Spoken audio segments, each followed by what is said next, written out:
Hello students. तो आज हम स्टार्ट करने जा रहे हैं डिटरमिनेंट। तो डिटरमिनेंट क्या है? मैट्रिक्स के ट्रांसफॉर्मेशन है। Welcome to Zen academy. बच्चों, मेरा नाम है कपिल।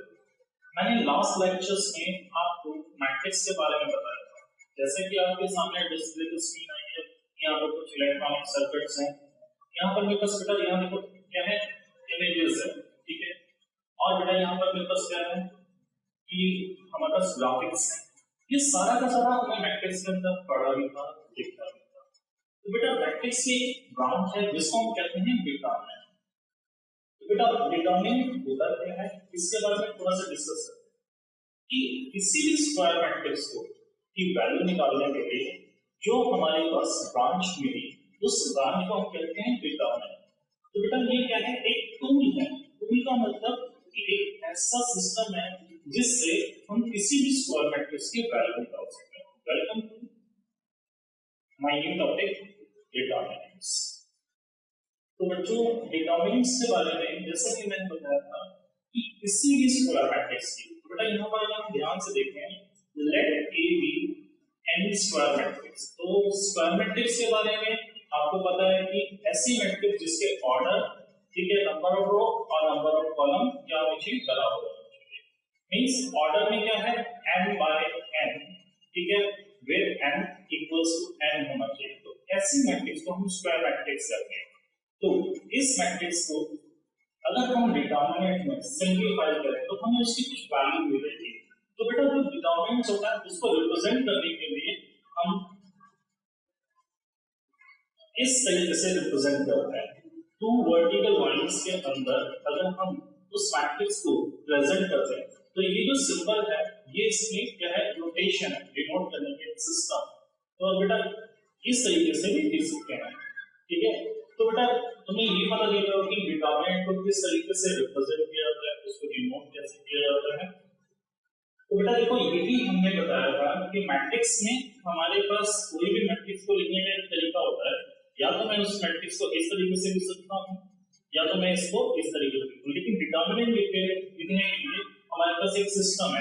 या जितने भी स्क्वायर मैट्रिक्स के एलिमेंट है इनको अगर मैं वर्टिकल लाइन के अंदर प्रेजेंट कर दूं तो बेटा जो चीज हमें, ठीक है, मिलेगी उस सिस्टम को, ठीक है, क्या कह सकते हैं, हम डिटरमिनेंट कह सकते हैं।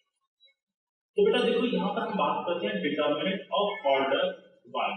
ऑर्डर 1 का मतलब क्या है कि ऐसी मैट्रिक्स जिसके अंदर नंबर ऑफ रो भी 1 है और नंबर ऑफ कॉलम भी 1 है। तो क्या कहता है, late A equals to A be a square matrix। देखो मैंने बोला है कि एक मैट्रिक्स है, ठीक है, जिसके अंदर एक ही एलिमेंट है जो कि A है और वो स्क्वायर मैट्रिक्स है ऑफ ऑर्डर है। Then the determinant of A, ठीक है, defined by this equals to A। Meaning क्या हुआ कि मान लो मेरे पास कोई मैट्रिक्स है A और मान लो उसके अंदर 3, अगर मुझे इसी का, देखो इसमें एक रो है और एक कॉलम है, अगर मुझे इसका डिटरमिनेंट निकालना है तो मैं यहाँ पे लिखूंगा 3 और आंसर क्या आ जाएगा, 3। आई होप तुम्हें ये समझ में आ गया स्टूडेंट्स कि डिटरमिनेंट ऑफ ऑर्डर को कैसे सिंपलीफाई करते हैं। नेक्स्ट देखते हैं डिटरमिनेंट ऑफ ऑर्डर 2। यहाँ देखो लेट A इक्वल्स टू एक स्क्वायर मैट्रिक्स है A11 A12 A21 और A22 be a square matrix of order 2, then the determinant of A is defined by del determinant of A equals to determinant this। यानी कि इसको भी हम determinant of A represent करते हैं, ये भी determinant of A रिप्रेजेंट करते हैं। अच्छा, इसी सिस्टम को अगर मैं यहाँ पर लिख के दिखाऊं तो मैं क्या लिखूंगा, A11 और A12, यहाँ लिखूंगा A21 और यहाँ लिखूंगा A2। तो बेटा देखो सबसे पहले हम मेन डायगोनल की मल्टीप्लाई करते हैं, यानी कि क्रॉस मल्टीप्लिकेशन करते हैं। बेटा मैं इसको इसके साथ मल्टीप्लाई करूंगा तो क्या आ जाएगा, A11 और A22। और बेटा उसके बाद मैं ऑफ डायगोनल की मल्टीप्लाई करता हूँ। तो बेटा देखो जब भी मैं ऑफ डायगोनल की मल्टीप्लाई करूंगा ना, जो भी साइन मिलेगा उसका हम क्या करेंगे, अपोजिट साइन कर देंगे। तो बेटा देखो अगर मैं इसकी मल्टीप्लाई करता हूं तो A21 और A12 हो जाएगा, ये भी पॉजिटिव ये भी पॉजिटिव, तो पॉजिटिव पॉजिटिव पॉजिटिव होता है तो साइन क्या हो जाएगा नेगेटिव। तो आई होप तुम्हें ये समझ में आ गया होगा कि हम किसी भी स्क्वायर मैट्रिक्स को किस तरीके से सॉल्व कर सकते हैं और उसकी वैल्यू कैसे फाइंड कर सकते हैं with the help of determinant. तो बच्चों तुम्हें ये बात क्लियर हो गई होगी।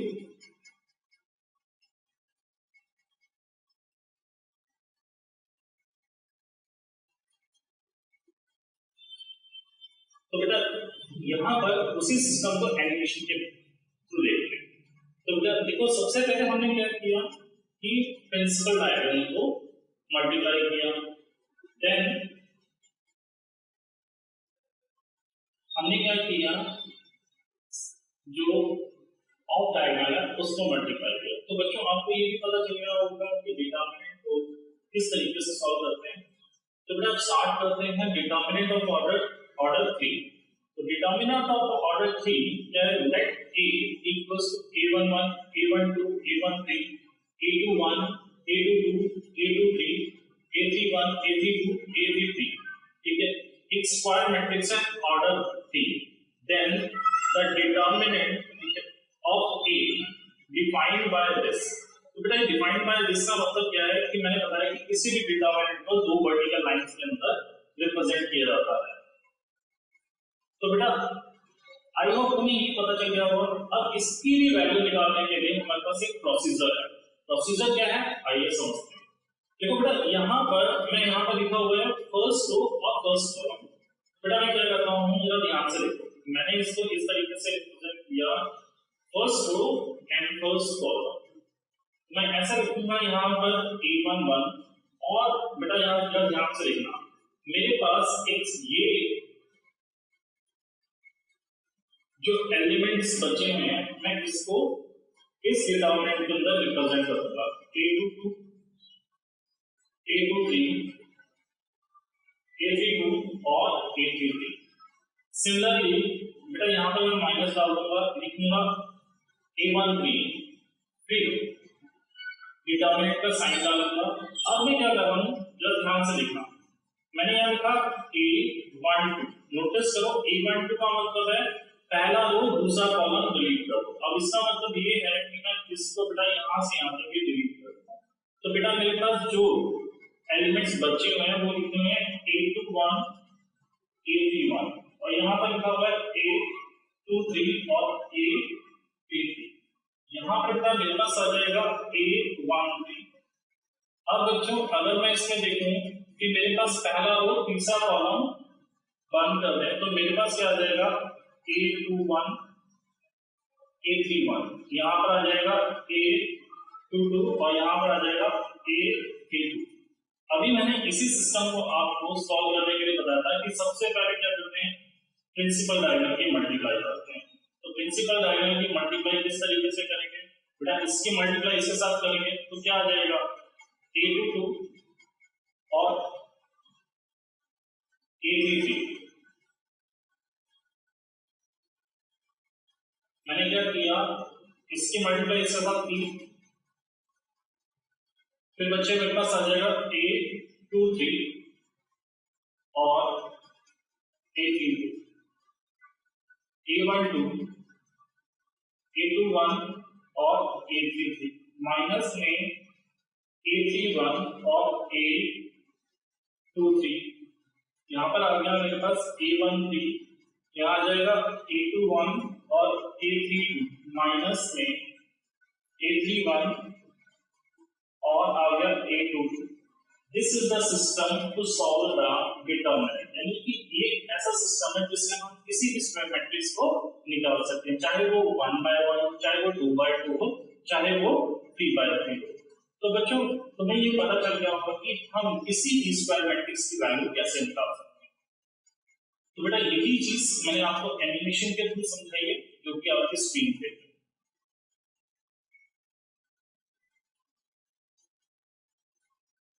तो बच्चों आपको ये पता चल गया, आइए इसके ऊपर बेसिक क्वेश्चन सॉल्व करते हैं। Evaluate the determinants. बच्चों मेरे पास एक डिटरमिनेंट्स है, ठीक है, इसकी वैल्यू निकालनी है। क्या देखो डिटरमिनेंट, ये डिटरमिनेंट है, क्या दिया हुआ है 0 sin है माइनस में cos है। माइनस में sine X 0 sine Y cos Y sine Y 0। अगर मैं इसको सिंप्लीफाई करूं तो मैंने आपको बताया था किस तरीके से, तो इसका क्या प्रोसीजर है। तो ये आ गया मेरे पास 0। अब देखिए अगर मैं 0 की मल्टीप्लाई किसी के साथ भी करूंगा तो क्या आएगा 0 आएगा। तो मेरे पास क्या आ गया, ये नेगेटिव साइन, यहाँ पर आ जाएगा साइन, और बेटा ये मेरे पास आ गया cos x। अब इस सिस्टम को समझते हैं। मैंने आपको बताया था, देखो अगर मैं फर्स्ट एलिमेंट लिखता हूं तो फर्स्ट एलिमेंट क्या होता है, a11। मान लो यहाँ पर मैंने बोला कि a11, इसका मतलब पहला रो और पहला कॉलम। ये बच्चे मेरे पास पहला रो हो गया और ये मेरे पास पहला कॉलम हो गया। तो आप ध्यान से देखोगे मैं क्या कर सकता हूँ कि अगर मैं इसको ब्रैकेट में कन्वर्ट करूँ इस तरीके से, मैं इस 0 की मल्टीप्लाई 0 को साथ करूंगा 0 और इसकी मल्टीप्लाई साथ करूंगा तो क्या आ जाएगा मेरे पास माइनस माइनस प्लस क्या आ जाएगा sin x और sin y आ जाएगा। सिमिलरली अगर मैं इसी को भी ब्रैकेट में कन्वर्ट करूं ऐसे,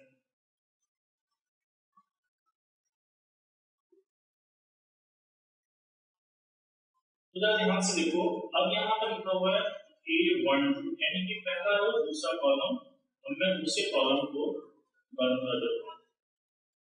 तो जब इस 0 की मल्टीप्लाई इसके साथ करूंगा क्या आ जाएगा 0 आ जाएगा, इसकी मल्टीप्लाई इसके साथ करूंगा तो साइन क्या हो जाएगा चेंज हो जाएगा। मेरे पास क्या आ जाएगा cos y और sin y आ जाएगा। अब अगर मैं इस एलिमेंट के बारे में बात करता हूं तो क्या बताइए a13 यानी कि पहला रो और तीसरा कॉलम। अगर मैं तीसरे कॉलम को बंद करूं तो बच्चे इसकी मल्टीप्लाई इसके साथ करूंगा तो मेरे पास क्या आ जाएगा sin x sin y और ये 0। तो बच्चे जैसे कि मैंने बताया था कि 0 की मल्टीप्लाई किसी से आप करेंगे क्या आ जाएगा 0, यहाँ पर आ जाएगा sin x sin y और यहाँ पर क्या आ जाएगा cos y। यहाँ पर भी मिलकर क्या आ जाएगा sin x sin y और cos x। अब यहाँ और यहाँ से मेरे पास जो नंबर कॉमन है मैं उसको कॉमन ले सकता हूँ। मैं क्या ले सकता हूँ sin x sin y, यहाँ पर मेरे पास क्या बचा cos y और यहाँ क्या बचा cos x, यानी कि इस डिटरमिनेंट की वैल्यू जो बच्चों मिली वो ये होगी। तो बच्चों आपको ये क्वेश्चंस सॉल्व हो गया कि आपको समझ में आ गया। आइए देखते हैं नेक्स्ट क्वेश्चन। तो नेक्स्ट क्वेश्चन को भी सिंपलीफाई करना है, किस तरीके से करते हैं आइए देखते हैं। मेरे पास यहाँ पर एक डिटरमिनेंट है, डिटरमिनेंट क्या दिया हुआ है 3 -4 5 1 1 -2 2 3 1। अभी मैंने बताया देखो मैं बेटा फर्स्ट रो और फर्स्ट कॉलम को बंद कर देता हूँ। मान लो मैंने इसको बंद कर दिया तो बेटा इस 1 की मल्टीप्लाई 1 के साथ करूंगा क्या आ जाएगा 1, और जब मैं इसकी मल्टीप्लाई करूंगा इनकी ऑफ डायगोनल की मल्टीप्लाई करूंगा तो साइन चेंज हो जाएगा। तो 3 टू द 6 माइनस होना जाएगा लेकिन साइन पॉजिटिव हो जाएगा प्लस का हो जाएगा। पहला प्लस होता है बेटा फर्स्ट क्या होता है पॉजिटिव, सेकंड नेगेटिव, फिर पॉजिटिव, फिर क्या होता है पॉजिटिव नेगेटिव पॉजिटिव, फिर क्या हुआ ये पॉजिटिव नेगेटिव पॉजिटिव, फिर क्या हो गया बेटा ये पॉजिटिव, ये गया पॉजिटिव नेगेटिव। तो पहला क्या होता है पॉजिटिव, दूसरा क्या होता है नेगेटिव, ये भी नेगेटिव ये भी नेगेटिव, तो मेरे पास क्या आ जाएगा ये 4 आ जाएगा। अब अगर मैं इसी को कहूं कि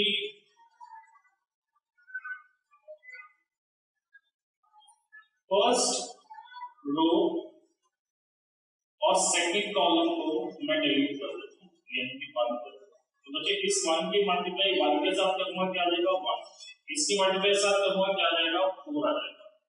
अब मेरे पास आ गया 5। मैंने क्या बताया था कि पहला रो और तीसरा कॉलम, अब मैं तीसरे कॉलम को बंद कर देता हूं।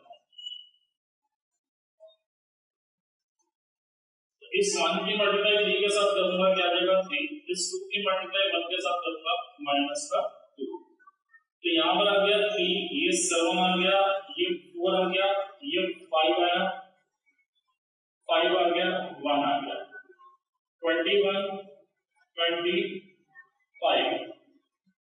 46. This is my final answer. I hope तुम्हें ये क्वेश्चन भी क्लियर हो गया होगा। नेक्स्ट क्वेश्चन में देखते हैं क्या कहता है। तो इस क्वेश्चन को समझते हैं क्या है। देखो सबसे पहले मेरे पास ये एक डिटरमिनेंट दिया हुआ है, तो सबसे पहले मैं इसका डिटरमिनेंट निकालूंगा। तो जैसा कि बताया ये फर्स्ट आ गया, पहला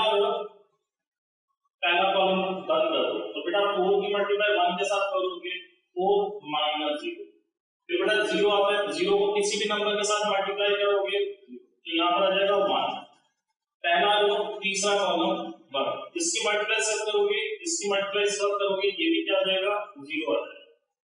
तो बच्चे मेरे पास क्या आ गया 4 आ गया। तो मेरे पास डिटरमिनेंट ऑफ a की वैल्यू क्या आ गई 4। अब मैं जो क्वेश्चन में देखूं मेरे पास राइट हैंड साइड में 27 है, इसका मतलब अगर मैं इसको 27 से मल्टीप्लाई कर दूं 108 आ गया। अब क्वेश्चन को समझते हैं आगे क्या कहता है। यहां पर देखो क्या कहता है 3a दे रहा है, यानी कि मेरे पास अगर मैं किसी भी मैट्रिक्स को अगर मैं इसको 3 से मल्टीप्लाई करता हूं, इसका मतलब ये है कि यहां पर आ जाएगा 3 0 3, यहां पर आ जाएगा 0 3 6 0 0 और ये 12 आ जाएगा। और अगर मैं इसका डिटरमिनेंट करता हूं तो यहाँ पर आ गया 3, मैंने अभी आपको बताया था पहला रो और पहला कॉलम डिलीट। बेटा देखो फर्स्ट ठीक है रो और फर्स्ट कॉलम, तो बेटा 12 की मल्टीप्लाई 3 के साथ करेंगे 36, 0 की मल्टीप्लाई इसके साथ करेंगे ये 0 आ जाएगा, दूसरा 0 है ये 3 आ गया, पहला रो तीसरा कॉलम ये भी बच्चे 0 आ गया, बेटा इसकी मल्टीप्लाई सब करेंगे ये भी क्या आ जाएगा 108 आ जाएगा। इसका मतलब ये हो गया कि 3a equals to 27 of determinant of a, यही हमने प्रूव किया था, hence proof। आई होप आपके क्वेश्चंस क्लियर हो गया होगा। तो बेटा अब हम बात करते हैं माइनर एंड कोफैक्टर। बेटा ये बहुत इंपॉर्टेंट टॉपिक है, इसके ऊपर बेस हमारे पास एक 5 मार्क्स का 4 मार्क्स का क्वेश्चन आता है। तो देखते हैं क्या है। कहते हैं लेट A be a square matrix, the minor को बच्चे कैपिटल M और I से रिप्रेजेंट करते हैं और an element A I J। अब इस सिस्टम को क्या कहते हैं, इसको कैसे पढ़ते हैं, इसके बारे में मैं आपको डिटेल में बताता हूं। A is determinant of matrix obtained by deleting, इस पे ध्यान देते हैं ना, deleting ith row and jth column. मतलब क्या हुआ मैं आपको समझाता हूं। मान लो कि मेरे पास कोई मैट्रिक्स है स्क्वायर मैट्रिक्स, और ये क्या है A11, ये क्या है A12, ये है A21 और ये है A22। मान लो कि मुझे इसका माइनर निकालना है, यानी कि माइनर निकालना है तो मैं इसको रिप्रेजेंट करूंगा कैपिटल M से और यहां लिखूंगा 1 1। तो डेफिनेशन क्या कहती है, कहती है पहले रो यानी कि ith रो फर्स्ट रो, ये फर्स्ट रो हो गया बेटा, और फर्स्ट कॉलम को डिलीट कर दो, तो जो मैट्रिक्स की फॉर्म मिलती है यहां पर क्या लगे A22, दैट मींस ये क्या हो गया A22। अब अगर मैं ये पूछे कहूं कि मुझे निकालना है माइनर, मुझे निकालना है माइनर ऑफ A12, इसका मतलब पहला रो और दूसरा कॉलम डिलीट कर दो, तो बच्चे मेरे पास आया A21, इसका मतलब क्या आ जाएगा A21। तो this is the system to find the minor. तो यही मैंने आपको समझाना था कि माइनर हम कैसे निकालते हैं।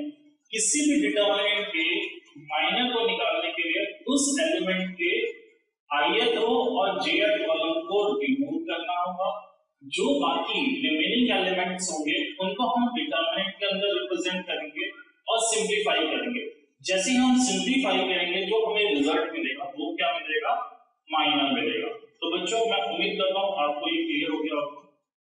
अब हम बात करते हैं माइनर। देखो मैंने आपको बताया था कि डिटरमिनेंट में स्क्वायर मैट्रिक्स का होना पॉसिबल है, और माइनर में एक डेफिनेशन क्या है कि deleting ith row and jth row. मान लो कि मेरे पास कोई मैट्रिक्स है या कोई डिटरमिनेंट है जिसका ऑर्डर मैं कर देता हूं 1। अगर मैं 1 में से 1 को माइनस कर देता हूं तो 0 हो गया। इसका मतलब जो स्क्वायर मैट्रिक्स ही वो मेरे पास मैट्रिक्स ही नहीं अवेलेबल है, वो 0 हो गई। इसका मतलब मैं उसकी वैल्यू नहीं निकाल सकता। वैल्यू क्यों नहीं निकाल सकता? क्योंकि 0 अपने आप में एक डिफाइंड वैल्यू है। तो इसलिए हमारे पास एक रूल जनरेट हुआ, और रूल क्या जनरेट हुआ था आइए देखते हैं।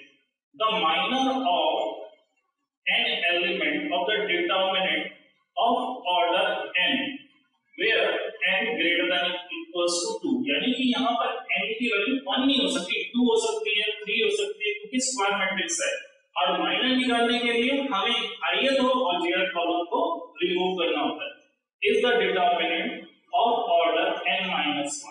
तो बच्चों इसका मीनिंग भी आपको क्लियर हो गया होगा। तो माइनर के बारे में आपको क्लियर हो गया होगा। अब डिस्कस करने जा रहे हैं कोफैक्टर। तो कोफैक्टर क्या होता है आइए देखते हैं।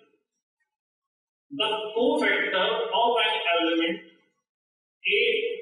aij is denoted by capital Aij। जैसे माइनर को हम m से डिनोट करते हैं, इन जनरली हम कोफैक्टर को क्या कैपिटल A से सम टाइम बेटा कैपिटल C से भी रिप्रेजेंट करते हैं, ठीक है। इज डिफाइंड बाय, अब देखो बेटा ये सिस्टम क्या लिखा हुआ है, कहता है Aij। अगर मुझे किसी का भी कोफैक्टर निकालना है तो मैं लिखूंगा Aij इक्वल्स टू -1 की I प्लस j, ठीक है। और यहाँ पर दिया है Mij, where Mij, ठीक है, is a minor of an element, ठीक है, Aij। अब इसका मतलब क्या होगा? सपोज करो मैं यहाँ पर A11 लिखता हूँ, इसका मतलब ये हो गया I भी1 और J भी 1, और ये बेटा मेरे पास माइनर तो ये 1 1 हो गया। मैं लिख सकता हूँ ये M11 हो गया। अगर मैं यहाँ पर देखूं 1 और 2 तो यहाँ पर आ गया -1 की 1 प्लस 2 और M12। इसका मतलब हो गया -1 की पावर 3 इक्वल्स टू M12। इसका मतलब क्या हो गया माइनस में M12। मींस ये हुआ है कि अगर मैं ith और jth, देखो मैंने कहा अगर I प्लस j मुझे इवन मिलता है तो जो रिजल्ट मिलेगा वो पॉजिटिव, और अगर मेरे पास I और j का सम मुझे ऑड मिलता है तो मैं साइन दे सकता हूं नेगेटिव। तो नेगेटिव कैसे मिला? देखो यहाँ पर I1 है और J1 है, अगर मैं 1 और 1 को ऐड कर दूं तो 2 मिलता है, और 2 का मतलब इवन। इवन आने का मतलब देखो अगर मैं किसी भी नेगेटिव नंबर के ऊपर 2 लिख दूं तो मेरे पास क्या आ जाएगा पॉजिटिव आ जाएगा। इसका मतलब मुझे रूल मिल गया, अगर नेगेटिव नंबर की पावर इवन है तो रिजल्ट मुझे पॉजिटिव मिलेगा, और अगर नेगेटिव नंबर की पावर ऑड है तो रिजल्ट क्या मिल जाएगा नेगेटिव हो जाएगा। तो बच्चों मैंने आपको कोफैक्टर के बारे में बताया, माइनर फैक्टर के बारे में बताया, उनके साइन के बारे में बताया। आई होप आपको ये सब कुछ क्लियर हो गया होगा। आइए इसको हम सॉल्व करते हैं और देखते हैं। Find the minor and cofactor of the element A11 and A21 in the determinant। तो बच्चों ये आपकी स्क्रीन पे है, मैं अभी स्क्रीन पे ही आपको समझाऊंगा। देखो मैंने बताया था माइनर को किस तरीके से रिप्रेजेंट करते हैं, कैपिटल M से। तो कैपिटल M से रिप्रेजेंट करने के लिए यहाँ पर आ गया कैपिटल M, ठीक है, 1 1। इसका मतलब ये हो गया कि डिलीट करना है पहला रो और पहला कॉलम। अगर आप ध्यान से देखो यहाँ पर ये मेरे पास बेटा फर्स्ट रो हो गया और ये मेरे पास फर्स्ट कॉलम हो गया। तो देखो मेरे पास स्क्रीन में ये जो एलिमेंट्स हैं ये मुझे मिले, मैंने इन एलिमेंट को डिटरमिनेंट में डाल दिया, और मैंने बताया था कि किसी भी डिटरमिनेंट को सॉल्व करने के लिए सबसे पहले मुझे क्या करना होता है, प्रिंसिपल डायगोनल की मल्टीप्लाई करनी होती है, और प्रिंसिपल डायगोनल की तो मल्टीप्लाई करेंगे तो साइन चेंज नहीं होगा। लेकिन अगर मैं नॉन प्रिंसिपल डायगोनल की मल्टीप्लाई करूंगा यानी कि सेकेंडरी प्रिंसिपल डायगोनल की मल्टीप्लाई करता हूं तो जो भी साइन होगा वो मुझे अपोजिट मिल जाएगा। तो तो जैसे ही बच्चे मैंने इसके मल्टीप्लाई के साथ किए, ये भी प्लस का था, ये भी प्लस का था, तो क्या मिल गया माइनस का। आई होप आपको क्लियर हो गया होगा। जैसा कि मैं जानता हूं कि जो A11 है, ये 1 और ये 1, यानी कि 1 + 1 मुझे क्या मिला 2, तो 2 मिलने का मतलब क्या हुआ कि ये इवन नंबर है।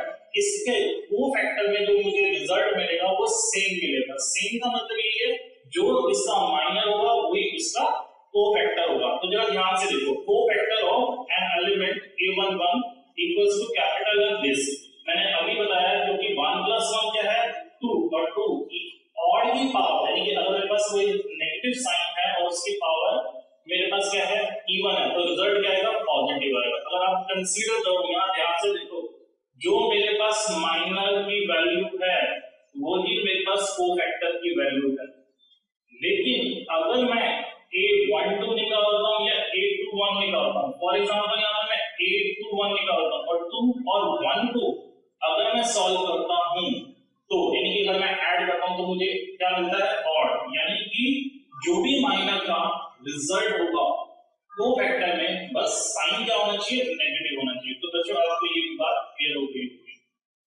तो बेटा देखो डेफिनेशन भी यही कहती है, मैंने डेफिनेशन में भी बताया था कि को-फैक्टर के लिए मेरे पास जो नेगेटिव नंबर है उसकी पावर क्या I and I plus j है, where I is called the number of row and j is called the number of, ठीक है, कॉलम। और n से रिप्रेजेंट करने वाली क्या बताया था मैंने, n क्या है माइनर है।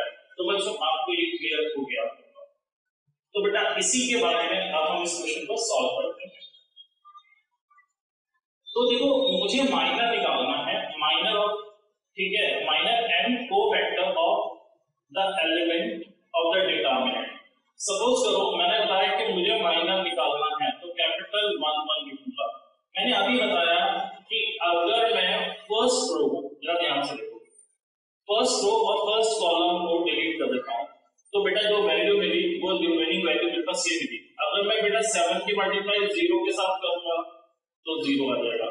इस 5 की मल्टीप्लाई अगर मैं इसे 4 के साथ करूंगा तो साइन क्या हो जाएगा चेंज हो जाएगा, तो साइन क्या आ गया -20। तो बेटा ये क्या आ जाएगा। मैंने बताया था क्योंकि m11 क्या है 1 + 1 2 हो जाता है, तो इसका को-फैक्टर भी मेरे पास बेटा सेम आ जाएगा। अगर मैं यहाँ पर A12 के बारे में बात करता हूँ, अगर मैं इसके बारे में 12 के बारे में बात करूँ तो जरा ध्यान से देखते हैं।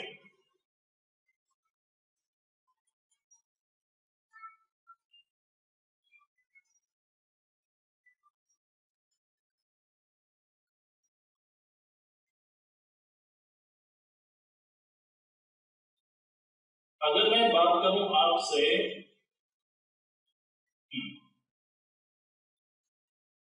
M12 की, इसका मतलब पहला रो और दूसरा कॉलम हो गया। अब मैं दूसरे कॉलम को बेटा हटा रहा हूं, तो जरा ध्यान से देखो बेटा, इस 7 की मल्टीप्लाई 6 के साथ करते हैं,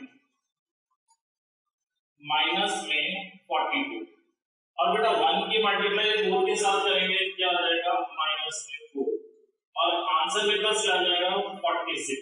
लेकिन अगर मैं को-फैक्टर के बारे में बात करता हूं तो मेरे पास आ जाएगा माइनस में -46 इक्वल्स टू 46। अब अगर मैं बात करूं माइनर ऑफ 1 3, इसका मतलब क्या है इसको समझते हैं। इसका मतलब ये है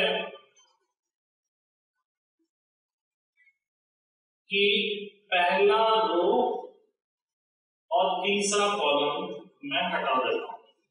बेटा 5 की मल्टीप्लाई 6 के साथ करूंगा कितना आ जाएगा 30, 1 की मल्टीप्लाई 0 के साथ करूंगा 0, इसका मतलब 30 आ गया। अगर मैं इसका को-फैक्टर लेता हूं तो जरा ध्यान से देखते हैं कि IF और GF को ऐड करता हूं, 1 + 3 कितना होता है 4, यानी कि रिजल्ट क्या आएगा सेम।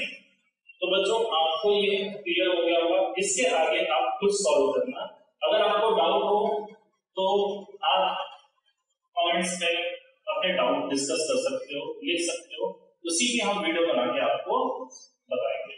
तो बच्चों आपको माइनर और को-फैक्टर के बारे में भी क्लियर हो गया होगा।